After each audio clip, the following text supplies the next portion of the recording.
विद्यालय हॉस्टेल रही पाठ पढ़ुवा जड़े छात्रंकर मृत्यु हेबा परे उत्तेजनामूलक परिस्थिति सृष्टि होइथिला। मृत छात्रंक परिवार लोक माने विद्यालय आगे शव रखी धारणा देवा सहित उपयुक्त क्षतिपूरण दाबी करथिले। मिलिथिबा सूचना अनुसार राउरकेला निकटस्थ कुआरमुंडारे थिबा एकलव्य आदर्श आवासिक विद्यालय रे भालुडुमर ग्रामर मुकेश मिंज विद्यालय हॉस्टेल रही अष्टम श्रेणी रे पाठ पढ़ुथिले। हेले से बेकरे गामुछा लगाई संदेहजनक भावे विद्यालय पछपट हॉस्टेल रे झुलुथुबा देखिबाकू मिलिथिला। तेणु तुरंत पुलिस को खबर दिया जिबा परे पुलिस आसी सबको जबत करिथिले भी तांको पुओ को कहीं मारी टांगी देइथिबा मृत छात्रंक बापा अभियोग आनिथिले। आउ दोषी को तुरंत धरी दंड दिया जाऊ बोली दाबी करिथिले। एही खबर प्रचारित होई जिबा परे ग्रामवासी माने सब एकत्रित होई क्षतिपूरण दाबी रे सबको धरी उक्त विद्यालय परिसर रे 6 घंटा ऊर्ध्व समय धारणा रे बसिथिले। तेणु सेठारे चापा उत्तेजना देखा देइथिला। देखो गतकाली मुकेश मिंज नामक जैनिक माने छात्र सी झुलंत अवस्था पाइले स्कूल कर्तव्य हॉस्टेल पछपटे जो एकलव्य विद्यालय भितरे भितरे एवं झुलंत अवस्था पाइबा परे से बापा माँ को फोन करथिले एवं फोन जगे सूचना देले। तापर ग्राम लोक एटिकार समस्ते जानी सारला परे समस्ते आस्थिले गाली आ विभिन्न अभियोग मध्य माने स्थानीय लोक माने कले एवं मुख्यतः दायी कले जो आपनकर प्रिंसिपल और स्कूल स्टाफ मान को जे तांकर अवहेला पई सब घटना घटुछ। पूर्वर मध्य अनेक करे भली छोट मोट घटना घटी थिला जहाँ बाबद रे लोक माने अभियोग करथिले एवं सही जिंस को पुणी थरे डब्ल्यूडीओ के पाखरे पीआईटीडी के पाखरे काली अभियोग करा जायतिला एवं मु निजे कलेक्टर साहब को मध्य गत राति कथा हेतिले एवं जणैतिले जे स्कूल रो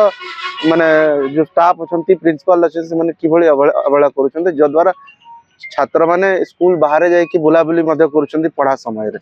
एभली माने संगीन अभियोग अछि जे पाठ पढ़ा समय रे केमती स्कूल रो छात्र माने बाहर को जाउछन्ती आपण माने गाइड करनाते एवं कलेक्टर को मध्य आमे माने जणैलु जे सिक्युरिटी नाही वार्डन नाहंती एवं बाउंड्री रे चारिपटे जो तार बाड़ दिया हुए सेटा नाही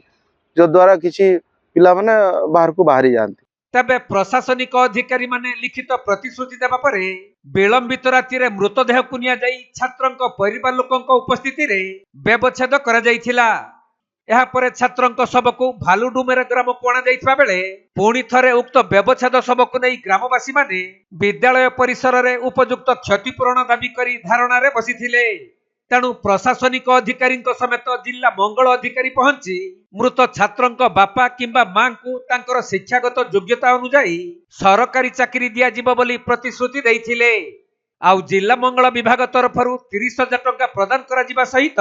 रेडक्रॉस तरफरु अंत्येष्टि क्रिया निमंते 5,000 टंका प्रदान करा जाइथिबा सूचना मिलिछि। आज एते लोक भीड़ थिला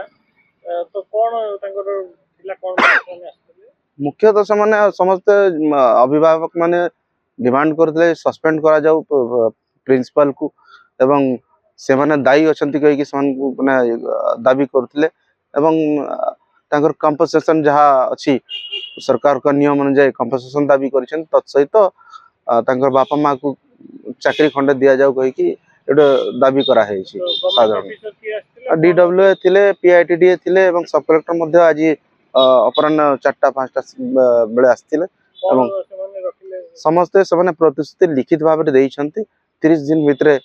माने यार माने जहाँ तदंत हेबो तार ऊपर दृढ़ कार्यानुष्ठान हेबो एवं तत्सहित बापा माँ को योग्यता अनुसार चाकरी दिया जिवो एवं जहाँ अवहेला अभिभावक माने करूछंती बा स्थानीय लोक करूछंती ताहा केमती दूर हेबो एवं स्कूल केमती सुरखुरे चलिबो से प्रतिश्रुति देइछंती।